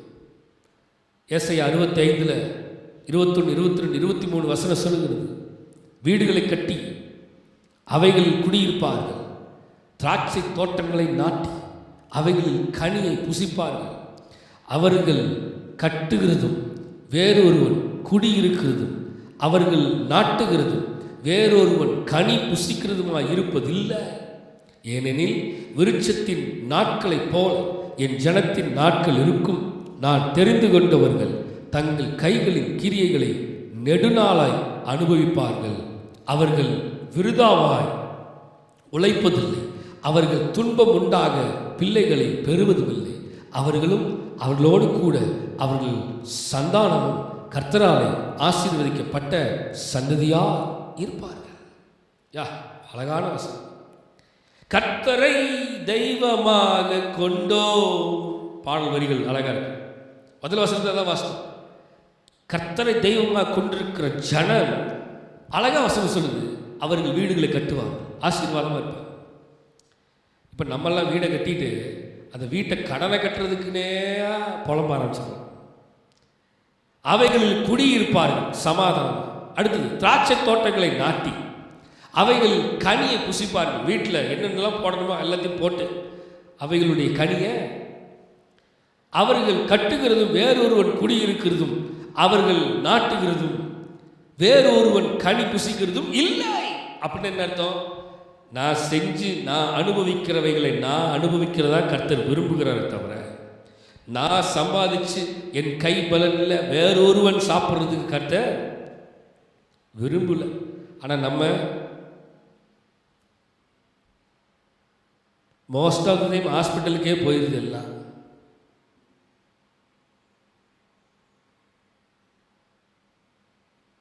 சம்பாதிச்சு வைக்கிறதெல்லாம் ஹாஸ்பிட்டலுக்கு போகுது. எவனோ வேறொருத்தன் அடின்னு அடித்து நம்மகிட்ட பிடிக்கிட்டு இருக்கிறியா? நினச்சி பாருங்க, எவ்வளவு கொடுமையான காரியம். நம்மளால நிம்மதியாக புசிக்க முடியல, நம்மளால நிம்மதியாக சாப்பிட முடியல, நம்மளால நிம்மதியாக தூங்க முடியல. வசனம் சொல்லு, ஏனெனில் விருட்சத்தின் நாட்களைப் போல என் ஜனத்தின் நாட்கள் இருக்கும். நான் தெரிந்து கொண்டவர்களை தங்கள் கைகளின் கிரியைகளை நெடுநாளாய் அனுபவிப்பார்கள். கர்த்தர் விரும்புகிறதே நான் ஆசீர்வாதத்தை இப்போ மட்டும் அனுபவிக்கிறதுக்காக இல்லை, நெடுநாள் ஆசீர்வாதம் இருக்கும். அல்லேலூயா. அதுதான், நான் இங்கே இருந்தாலும் ஆசீர்வாதமாக இருக்கணும், அங்கே இருந்தாலும் ஆசீர்வாதமாக இருக்கணும். நெடுநாள் ஆசீர்வாதம். ஏதோ ஆசீர்வாதங்கிறது கொஞ்ச நாளைக்கு மாத்திரமல்ல, நெடுநாள் ஆசீர்வாதம். அவர்கள் விருதாவாக உழைப்பதில்லை. அப்படின்னா என்னது? அவங்க வேலை செய்யறதே விருதாவா வேலை செய்யும். அவர்கள் துன்பம் உண்டாக பிள்ளைகளை பெறுவதில்லை. அவர்களும் அவர்களோடு கூட அவர்கள் சந்தானமும் கர்த்தராலே ஆசீர்வதிக்கப்பட்ட, சொல்லுங்க மக்களை, எப்படிப்பட்ட சந்ததி? கர்த்தராலே.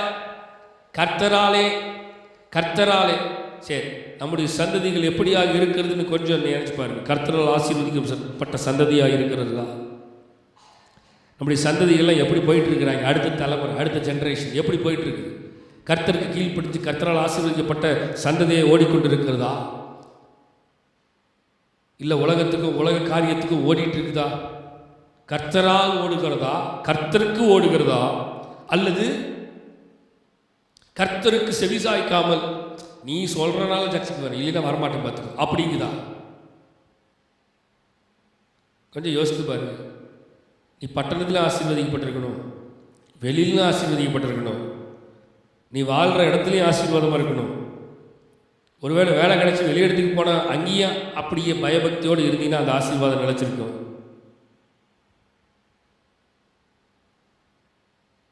நான் பிள்ளைகளுக்கு அடிக்கடி நான் சொல்கிறது, இங்கே இருக்கும்போது நான் அதிகமாக கத்திக்கிட்டே இருப்பேன், கேள்வி கேட்பேன், சொல்லிகிட்டே இருப்பேன்.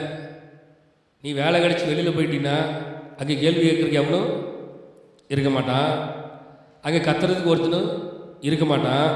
நீ எங்கிட்டயே இப்படி இருந்தீன்னா வெளியில் போனால் நீ எப்படி இருப்ப? இங்கேயே சர்ச்சுக்கு வர மாட்டேன் பாஸ்டர், இங்கேயே எனக்கு முடியல பாஸ்டர், இங்கேயே எனக்கு இப்படி இருக்கு பாஸ்டர், இங்கேயே அப்படி இருக்கு பாஸ்டர்னா வெளியூருக்கு போனீங்கன்னா நீ ஞாயிற்றுக்கிழமை சர்ச்சை தேடவே மாட்டியே. போய்க்கலாம் அடுத்த வாரம் போய்க்கலாம் அப்படின்னா உன் இறுதியும் சொல்லுமே. இதெல்லாம் பிள்ளைகிட்ட கேட்டிருக்கிறேன் நான், அதான் சொல்கிறேன், கேட்டிருக்கிறேன், ஏற்கனவே கேட்டேன். அதெல்லாம் ஒரு ரவுண்டு. அங்கே கேட்கறதுக்கு யாரும் இல்லை. நீ இங்கேயும் ஆசீர்வாதம் வெளியிலும் ஆசீர்வாதமாக இருக்கணும்னா நீ தேவன் ஒருவர் பார்த்துட்டு இருக்கிறார் எல்லாத்தையுங்கிறத முதல்ல புரிஞ்சுக்கணும். நிறைய நேரம் அதுவே நிறைய பேத்துக்கு புரியல. நிறைய பேர் என்ன நினச்சிக்கிறோமா, பாஸ்டர் பார்த்துருவாரு, பாஸ்டர் கேட்பாரு, பாஸ்டர் போய் சேர்ந்துருவான் சீக்கிரம், அதுக்கப்புறம் கேட்கறதுக்கு பாஸ்டர் இருக்க மாட்டார். மக்களே, பாஸ்டருக்காக அல்ல, தேவனுக்காக.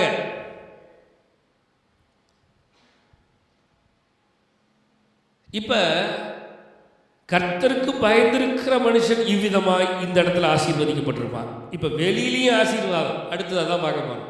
எப்ப வெளியில ஆசீர்வாதம், இப்ப உள்ள ஆசீர்வாதம், இப்ப வெளியில பட்டணத்திலும் ஆசீர்வதிக்கப்பட்டிருப்பான். இப்ப வெளியில போனா எப்படி ஆசீர்வாதம் வருமா? வரும். அங்க வசனத்தை பாருங்க. ஆதியாகமம் 26ஆம் அதிகாரம் 12-13. ஈசாக்கு அந்த தேசத்தில் விதைத்தான். எந்த தேசத்துல? அவன் இருக்கிறது இப்ப அந்நிய தேசம், அப்ராட்ல இருக்கிறான். எதுல இருக்கான்? அப்ராடு தான், ஃபாரின் கண்ட்ரியில் இருக்கிறான். அவன் இருக்கிற கண்ட்ரி கிடையாது, அவனுடைய கண்ட்ரியில். இப்ப வேற கண்ட்ரிக்கு போயிட்டான். வேற கண்ட்ரியில் போய் உட்கார்ந்து அந்த கண்ட்ரியில தேவனுக்கு பிரியமா கீழ்ப்படிஞ்சு அவன் ஜோம் பண்ணி, ஐயா நீர் கொடுத்த இந்த வாய்ப்புக்கு நன்றி செலுத்துகிறேன், நீர் என்னை அங்கேயும் ஆசீர்வதிச்சிரு, இங்கே கொண்டு வந்து வச்சிருக்கிறீங்களே, எங்க அப்பாவை போல என் தகப்பனை போல நானும் உமக்கு கீழ்ப்படிஞ்சு உம்முடைய வார்த்தை செவி கொடுத்து நான் நடப்பேப்பா அப்படின்னு சொல்லி இப்ப விதையை விதைக்கிறான். மக்களை நல்லா கவனிக்க, நீ பட்டணத்திலும் விதைத்ததல் ஆசீர்வாதத்தை அனுபவிச்ச, இப்ப வெளியில போய் அப்ராட்ல போய் இவன் விதை விதைச்சான். வசனத்தை கவனிங்க, கர்த்தர் எப்படியா மாத்தினாதான்? கர்த்தர் அவனை ஆசீர்வதித்ததினால் அந்த வருஷத்துல 100 மடங்கு பலனை அடைந்தான். பட்டணத்துல ஆசீர்வாதம் மாத்திரம் இல்ல, நீ கர்த்தருக்கு பயந்து அவர் வழிகளில் நடக்கிறவன் எவனோ. ஈசாக்கு கர்த்தருக்கு பயந்து நடந்தவனாய் வெளி தேசத்திலும் இருந்தபடியினால கர்த்தர் அங்கே அவன் விதைத்ததின் பலனை கர்த்தர் அங்கே கொடுத்தார். வசனம் சொல்லுது, அவன் ஐஸ்வர்யவானாகி, என்ன தேசத்துல?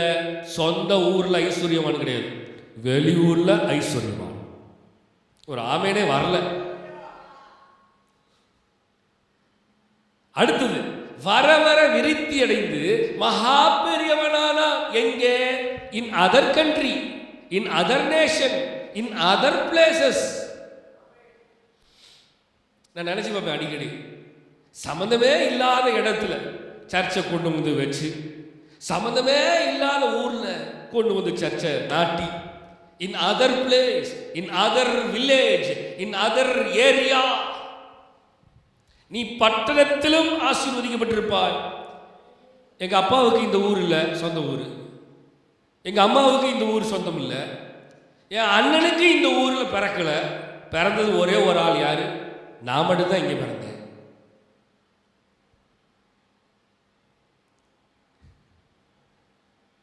மக்களே, பீப்புள் ஆஃப் கொஞ்சம் யோசித்து பாருங்களேன். கர்த்தர் விரும்புகிறது அதுதான். நீ பட்டணத்திலும் ஆசீர்வதிக்கப்பட்டிருப்பா.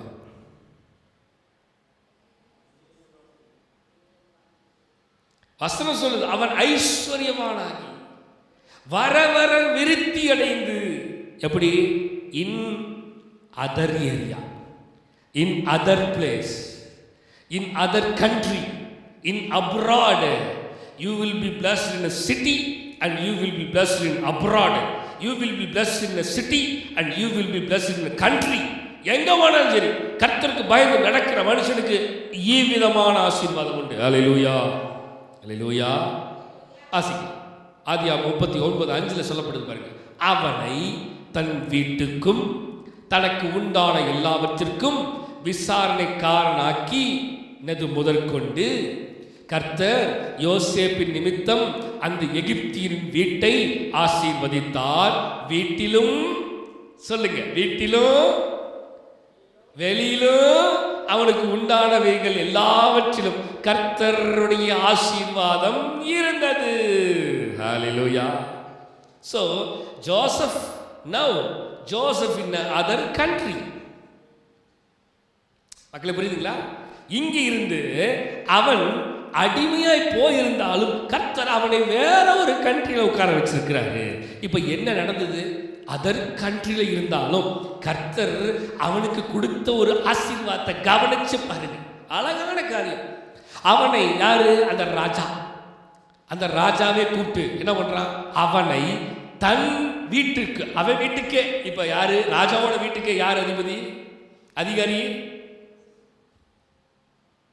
தனக்கு உண்டான எல்லாவற்றிற்கும் விசாரணைக்காரனாக்கினது முதற்கொண்டு அவன் செஞ்சா. அவன் தான் விசாரிக்கணும் எல்லாமே. கர்த்தர் யோசேப்பின் நிமித்தம் அந்த எகிப்தியரின் வீட்டை, என்ன அழகு தெரியுமா? இப்ப நினைச்சு பாருங்க, நீ பட்டணத்தில் ஆசீர்வதிக்கப்பட்டிருப்பாய், வெளியிலும் ஆசீர்வதிக்கப்பட்டிருப்பாய். உன்னை ஆசீர்வதிச்சு நீ அந்த இடத்துல மற்ற ஜனங்களுக்கு ஆசீர்வாதமாக இருப்பா. கர்த்தர் உங்களை எல்லாம் எந்த இடத்துல வச்சிருக்கிறாரோ அந்த இடத்துல வச்சிருக்கிறதுக்கு ஒரு நோக்கம் இருக்கு. இப்போ இந்த பகுதியில் நீங்கள் இருக்கிறீங்கன்னா அந்த பகுதியில் இருக்கிறதுக்கு ஒரு தேவ திட்டம் இருக்கு. இந்த தெருவில் இருக்கிறீங்கன்னா அந்த தெருவில் கர்த்தர் உங்களை வச்சிருக்கிறான்னா அதில் ஒரு தேவ திட்டம் இருக்கு.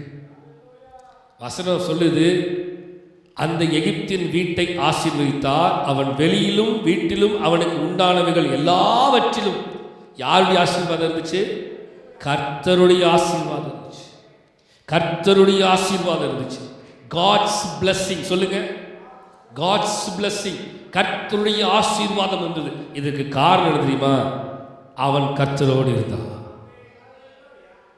எந்த மனுஷன் கர்த்தரோடு இருக்கிறானோ அந்த மனுஷனுக்கு இப்படிதான் ஆசீர்வாதம் வரும். நிச்சயமாய் இந்த அளவுக்கு தான் ஆசீர்வாதத்தை வைக்கணும்னு இல்லை. ஆண்டவர் அளவில்லாமல் நம்மை ஆசீர்வதிப்பார். ஆமென், அல்லேலூயா. வசனம் சொல்லுது, ஆமோஸ் 9:14, 15. என் ஜனமாகிய இஸ்ரவேலின் சிறையிருப்பை திருப்புவேன். அவர்கள் பாழான நகரங்களை கட்டி அவைகள் குடியிருந்து திராட்சை தோட்டங்களை நாட்டி அவர்களுடைய பலரசத்தை குடித்து தோட்டங்களை உண்டாக்கி அவைகளில் கனிகளை புசிப்பார்கள். அவர்களை அவர்கள் தேசத்திலே நாட்டுவேன். நான் அவர்களுக்கு கொடுத்த தேசத்திலிருந்து அவர்கள் இனி பிடுங்கப்படுவது இல்லை என்று உன் தேவனாய் கர்த்தர் சொல்லுகிறார் என்றார். மக்களே, நான் சொன்னேன், கர்த்தர் நம்மை கொண்டு போ ஒரு இடத்தில் வைத்திருக்கிறார் என்றார். ஒரு நோக்கம் உண்டு. நீ பட்டணத்திலும் ஆசீர்வதிக்கப்பட்டிருக்கிறார், வெளியிலும் ஆசீர்வதிக்கப்பட்டிருக்கிறார். அப்படின்னா வார்த்தை சொல்லுது, எந்த இடம் சிறையிருப்பாக இருக்கிறதோ அந்த சிறையிருப்பான இடத்தை கர்த்தர் திருப்புவார். எந்த நகரம் பாலான நகரமாக இருக்கிறதோ அந்த பாலான நகரங்கள் எல்லாம் கர்த்தருடைய வார்த்தை சொல்லுது, நீ கட்டி அவைகள் குடியிருந்து எந்த இடம் உருப்படாமல் இருக்குதோ அந்த இடத்துல கர்த்தர் அனுப்பிச்சு அந்த இடத்தை உருப்பட வைக்கிறதுக்கு தான் கர்த்தர் நம்மளை வச்சிருக்கிறார். புரியுதுங்களா? உங்களே புரியுதுங்களா? பாலா இனிமேல் எதுவும் செய்ய முடியாது என்ற நிலையில இருக்கிற இடத்துல கர்த்தர் நம்மளை கொண்டு போய் பாலான இடத்துல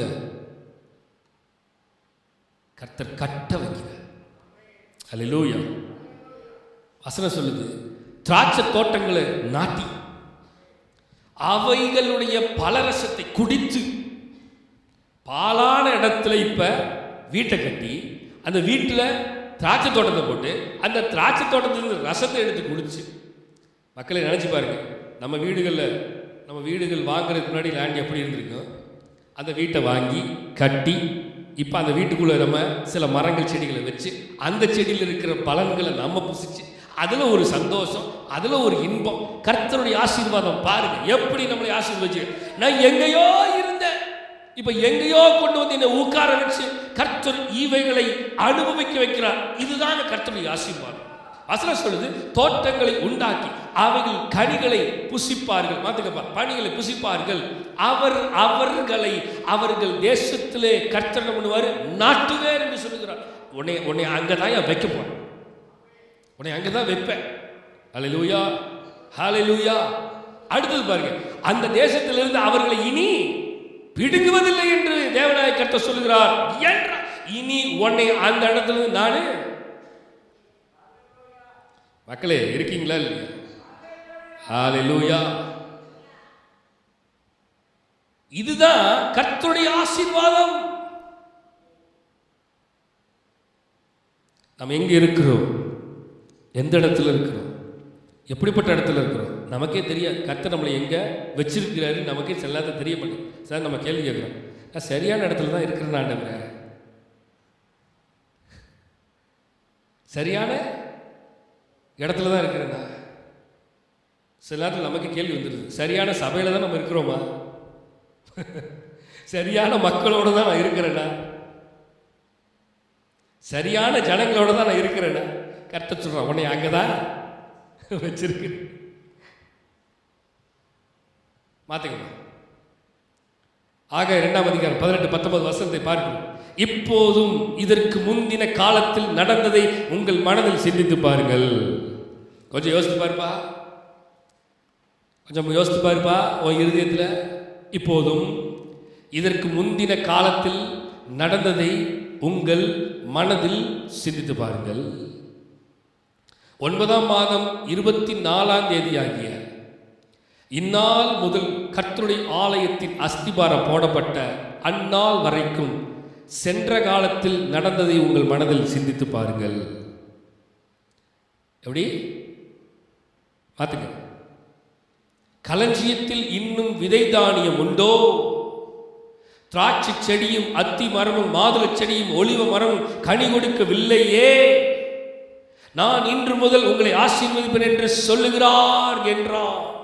முன்னாடி வாங்க 18. நல்லா கவனிங்க, நான் முடிக்க விரும்புகிறேன். இப்போது இதற்கு முந்தின காலத்தில் நடந்ததை உங்கள் மனதில் சிந்தித்து பாருங்கள். Just think the future days, sorry, the past days. கடந்த நாட்கள் போனவைகளை கொஞ்சம் யோசித்து பாருங்க. நீங்கள் கடந்து வந்த பாதையை யோசித்து பாருங்கள். 9ஆம் மாதம் 24ஆம் தேதி ஆகிய இந்நாள் வரைக்கும் கர்த்தருடைய ஆலயத்தின் அஸ்திபாரம் போடப்பட்ட அந்நாள் வரைக்கும் சென்ற காலத்தில் நடந்ததை உங்கள் மனதில் சிந்தித்து பாருங்கள். கொஞ்சம் நினைச்சு பாருங்க. முதல்ல இருந்ததுக்கு இப்ப இருக்கு நினைச்சு பாருங்க. நான் அடிக்கடி சொல்றது, கர்த்தர் நம்ம எந்த அளவுக்கு வச்சிருக்கிறாரு. அடுத்தது, களஞ்சியத்தில் இன்னும் விதை தானியம் உண்டோ? கர்த்தர் அதான் பார்க்க விரும்புகிறார். உன் நிலைய எப்படி வச்சிருந்தேன்னு நீ நினைச்சு பாருப்பா. உன்னைய இந்த நிலைக்கு கொண்டு வந்து உயர்த்தி வச்சிருக்கிறேன். நீ 10 வருஷத்துக்கு முன்னாடி எப்படி இருந்தேன்னு பாரு. உன் ஆலயம் 10 வருஷத்துக்கு முன்னாடி எப்படி இருந்துச்சு, இன்னைக்கு 10 வருஷத்துக்கு பின்னாடி ஆலயம் எப்படி இருக்குது, குடும்பம் எப்படி இருக்குது, வீடுகள் எப்படி இருக்குது. 10 வருஷத்துக்கு முன்னாடி வீடு எப்படி இருந்துச்சு, இப்போ 10 வருஷத்துக்கு பின்னாடி வீடு எப்படி இருக்கு, வீட்டுக்குள்ள இருக்க திங்ஸ் எப்படி இருக்குது, இப்போ எப்படி கர்த்தர் நம்மளை வச்சிருக்கிறாரு. கர்த்தர் கேட்கிறாரு, களஞ்சியத்தில் இன்னும் விதை தானியம் உண்டோ? அடுத்தது, திராட்சை செடியும் அத்தி மரமும் மாதுளை மரமும் ஒலிவ மரமும் கனி கொடுக்கவில்லையே, இல்லையே, கனி கொடுக்கவில்லையே. நீ எல்லாம் மாறிடுச்சப்பா, எல்லாம் வந்துருச்சு, எல்லாம் வந்துருச்சு, ஆனா இன்னும் கனி வரமாட்டேங்குதே. காலங்கள் மாறிவிட்டது, சூழ்நிலை மாறிடுச்சு, ஏரியா மாறிடுச்சு, பில்டிங் மாறிடுச்சு, எல்லாம் மாறிடுச்சு. விதை தானியம் இருக்குதாப்பா? சரி, கவலைப்படாது. இது வரைக்கும் விட்டதை விட்டுட்டு இனிமேலாவது கனி கொடுக்கறதுக்கு வா அப்படின்னு சொல்லி ஆண்டவர் சொல்றார். இன்று முதல் உங்களை ஆசீர்வதிப்பேன் என்று கர்த்தர் சொல்றார். நேரம் ஆமேனும் அல்லேலூயா வந்திருக்கணும். அல்லேலூயா, ஹல்லேலூயா. அடுத்த வசனம் மல்கியா 3ஆம் அதிகாரம் 10ஆம் வசனம் சொல்லுது, என் ஆலயத்தில் ஆகாரம் உண்டாயிருக்கும்படி தசமபாகங்கள் பண்டசாலையில் கொண்டு வாருங்கள். மாத்துக்கப்பா. அப்பொழுதுதான் வானத்தின் பலகணியை திறந்து இடம் கொள்ளாமல் போக மட்டும் உங்கள் மேல் ஆசீர்வாதத்தை வர்ஷிக்க மாட்டோனோவென்று அதனால் என்னை சோதித்து பாருங்கள் என்று சேனையில் கர்த்தர். முன்னாடி வாங்க, முன்னாடி. ரைட். கர்த்தருடைய வார்த்தை சொல்லுது, களஞ்சியத்தில் இன்னும் விதை தானியம் இருக்குதோ? திராட்சை செடியும் அத்தி மரமும் மாதுளை செடியும் ஒலிவ மரமும் கனி கொடுக்கவில்லையே. நீங்க நல்லா என்ன பண்ணிட்டீங்க? நீ பட்டணத்தில் ஆசீர்வாதம், வெளியில ஆசீர்வாதம், பாலான நிலத்தெல்லாம் பயிர் நிலமா மாத்திட்டேன், பாலான இடங்கள்லாம் வீடுகளை கட்டி திராட்சை தோட்டம் நட்டி அவைகளை புசிச்சு சந்தோஷமா திருப்தியா எல்லாம் செய்றீங்க. ஆனாலும் உங்களுக்குள்ள அந்த விதை இருக்குதா இல்லையான்னு தெரியல, அந்த கனி இருக்குதா இல்லையான்னு புரியல, தெரியல. இன்னும் கனி கொடுக்க வில்லையே. ஆண்டவர் சொல்றார், ஓகே பரவாயில்ல, நான் கனி கொடுக்க வைக்கிறேன், இன்று முதல் கனி கொடுக்க வைக்கிறேன்னு சொல்லிட்டு ஆண்டவர் சொல்றார், என் ஆலயத்தில் ஆகாரம் உண்டாயிருக்கும்படி தசமாக்கள் எல்லாம் பண்டசாலையில் கொண்டு வாருங்கள். இப்போ என்ன பண்ணுங்க, இந்த கனிகள் எல்லாம் உனக்கு கொடுக்கணும்னா நீ நேரம் ஆலயத்துக்கு வரணும், ஆலயத்தில் செய்ய வேண்டியதை செய்யணும். அப்பொழுது நான் வானத்தின் மலைகளில் திறந்து இடம் கொள்ளாமல் போக மட்டும் உங்களை ஆசீர்வாதத்தை வர்ஷிக்க மாட்டேனோ வென்று அதனால் என்னை சோதித்து பாருங்கள் என்று சேனையில் கர்த்தர் சொல்லுகிறார். கம் அண்ட் டெஸ்ட் மீ அப்படின்னு ஓப்பன் சேலஞ்ச் கொடுக்கிற நம்முடைய தேவன், ஓப்பன் சேலஞ்ச் கொடுக்கிற நம்முடைய தேவன். நீ நேரம் ஃபர்ஸ்ட் ஆலயத்துக்கு வா. நான் விரும்புறது தெரியுமா, நீங்க ஆலயத்துக்கெல்லாம் அள்ளி கொடுக்கணும்னு அவசியம் இல்லை. First come and chit here, அது போதும். என்னது? ஆமா, first come and chit here and fill the chairs. வந்து உட்கார்ந்து சர்ச்சை ஆலயத்தை சேர நிரப்புங்க முதல்ல. எப்படி? என்னங்க, ஆலயத்துக்கு வந்து ரெகுலரா வரணும், சர்ச்சை நிரப்புங்க, ஆலயத்தை நிரப்புங்க, சேர நிரப்புங்க. அதுவே மிகப்பெரிய ஒரு ஆசீர்வாதம் தான். அதுக்கப்புறம் நீங்க எல்லாம் கொடுத்து தசமாகலாம் காணிக்க கொடுத்து அதுக்கப்புறம் ஆண்டவர் யாரும் சோதித்து பாரு. முதல்ல சோதனைக்கே நீ வரலையப்பா சொல்லுவாங்க. சோதனை ஓட்டம் அப்படிம்பாங்க. ட்ரெயின்லாம் புதுசாக ஏதாவது எக்ஸ்பிரஸ்லாம் விடுற மாதிரி இருந்ததுன்னா சோதனை ஓட்டம். இந்த இவ்வளோ வேகத்தில் ஓட்டி பார்க்கலாம், அது தண்டவாளத்தை தாங்குமா, அந்த எலக்ட்ரிக்கல் தாங்குமா, அந்த சூழ்நிலை தாங்குமா, அதெல்லாம் பார்க்கறதுக்கு என்னது சோதனை ஓட்டம். இப்போ கர்த்தர் வந்து முதல்ல உட்காரணும், அதுக்கப்புறம் டெஸ்ட் பண்ணிலாம் பார்க்கலாம். நிறைய நேரம் வந்து வர்றதே இல்லையே, வந்தால் தானே டெஸ்ட் பண்ணுறதுக்கு. நம்மளே டெஸ்டிங்லேயே இருக்கிறோம், டெஸ்டிங்லேயே இருக்கிறனால தான் கர்த்தரும் டெஸ்டிங்லேயே வச்சுருக்கிறார் நம்ம. ஹல்லேலூயா, ஹல்லேலூயா. இன்று முதல் நான் உன்னை ஆசீர்வதிப்பேன் அப்படின்னு கர்த்தர் சொல்கிறார். நீ பட்டணத்திலும் ஆசீர்வதிக்கப்பட்டிருப்பாய், நீ வெளியிலும் ஆசீர்வதிக்கப்பட்டிருப்பா, நீ எல்லா இடத்துலையும் ஆசீர்வதிக்கப்பட்டிருப்ப. அதுக்கு ஒரே ஒரு விஷயம் என்னென்னா, கர்த்தருக்கு பயந்து அவர் வழியில் நடக்கிறவன் எவனோ அவன் பாக்கியவன். கர்த்தருடைய வழியில் நடந்து அவருடைய சத்தத்துக்கு செவி சாய்த்து கீழ்ப்படிந்து நடக்கும் பொழுது நிச்சயமாக கர்த்தருடைய ஆசீர்வாதம் நம்மை வந்து சேரும். அப்படி இருக்கிறதுல கன்னியாகுமரி, இன்று முதல் நான் உன்னை ஆசீர்வதிப்பேன், எல்லையில்லா நன்மைகளா நிரப்பிடுவேன். இன்று முதல் நான் உன்னை ஆசீர்வதிப்பேன், எல்லையில்லா நன்மைகளா நிரப்பிடுவேன். பெரிய இனமாக்கி ஆசீர்வதிப்பேன், உனது பெயரை நான் உயர்த்திடுவேன். சொல்லுங்க பார்க்கலாம்.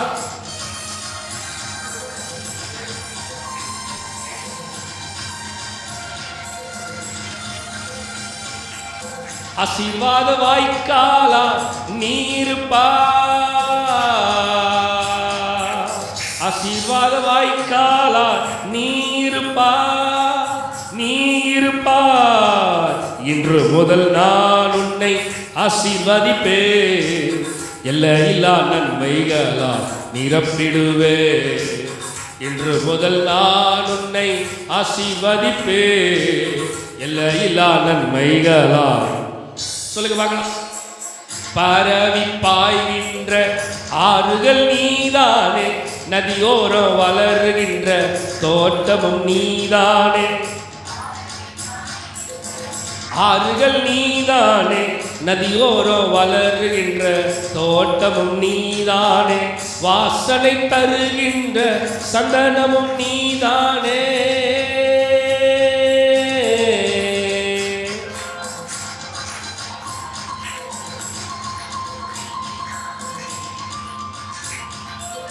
இன்று முதல் நான் உன்னை ஆசீர்வதிப்பேன், எல்லையில்லா நன்மைகளா.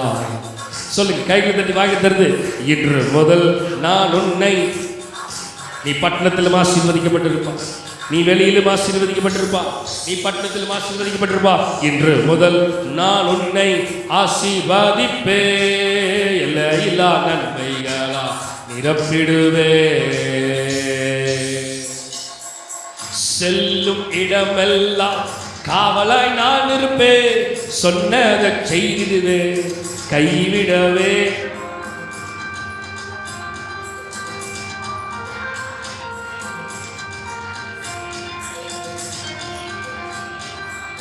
நீ வாழும் இந்த தேசம் உனக்கு தந்திடுவேன், நீ வாழும் இந்த தேசம் உனக்கு தந்திடுவே, உனக்கு தந்திடுவே.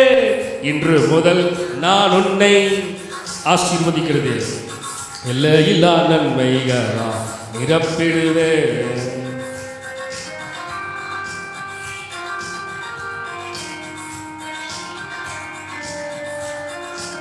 சொல்லுங்க பார்க்கலாம். எல்லையில்லா நன்மைகளா, எல்லையில்லா நன்மைகளா, எல்லையில்லா நன்மைகளா, எல்லையில்லா நன்மைகளா, எல்லையில்லா நன்மைகளா, எல்லையில்லா நன்மைகளா நிரப்பிடுவேன். அப்படி இருக்கிற இடத்துல கண்களை மூடி, ஆண்டவரே எங்களோடு பேசின வார்த்தைக்காக நன்றி செலுத்துங்க. ஆண்டவரே ஆவியானவரே, நீ பட்டணத்திலும் ஆசீர்வதிக்கப்பட்டிருப்பார், நீ வெளியிலும் ஆசீர்வதிக்கப்பட்டிருப்பார் என்ற வார்த்தையின் மூலமாக எங்களோடு பேசும். You will be blessed in the city and you will be blessed in abroad. ஆண்டவருக்கு பயந்து, கர்த்தருக்கு பயந்து அவர் வழியில் நடக்கிறவன் எவனோ அவன் பாக்கியவானார், அவன் பாக்கியவதியார், அவன் நன்மையும் கிருபையும் அவனை தொடரும் என்று வசனம் சொல்கிறது போல ஆண்டவரே, நன்மையும் கிருபையும் எங்களை தொடர்ந்து வந்து ஆண்டவரே உமக்கு பயந்து நடந்து உடன்படிக்கையில கீழ்ப்படிந்து இருக்கும் பொழுது சகல நன்மைகள், சகல ஆசீர்வாதங்கள், சகலவற்றிலையும் தேவன் நடத்துவதற்காக நன்றி செலுத்துகிற ஆண்டவரே. எப்படியாக ஆண்டவரே பட்டணத்திலும் வெளியில யாக்கோபை ஆசீர்வதித்தது போல, ஈசாக்கை ஆசீர்வதித்தது போல, யோசேப்பை ஆசீர்வதித்தது போல ஆண்டவரே எங்களையும் ஆண்டவரே ஆசீர்வதித்து வைத்திருக்கிறதற்காக நன்றி செலுத்துகிறோம். இனிமேலுமாக எங்களையும் ஆசீர்வாதமா இன்னும் அதிகமா எல்லா ஜனங்களுக்கு முன்பதாக எங்களை நடத்தும்படியாக வேண்டிக் கொள்கிறோம். கரத்தில் எங்களை தருகிறோம், தாழ்த்துகிற ஆண்டவரே, நீரே ஆளுகை செய்து நீரே பொறுப்பெடுத்து வழிநடத்துகிறாங்க. எல்லா துதி கன மகிமை எல்லாம் நமக்கு ஒருவருக்கு மாத்திரமே செலுத்துகிறோம். மீட்பர் ரட்சகருமா இயேசு கிறிஸ்துவின் மூலம் ஜெபம் கேளும் எங்கள் ஜீவனுள்ள நல்ல பிதாவே. ஆமென்.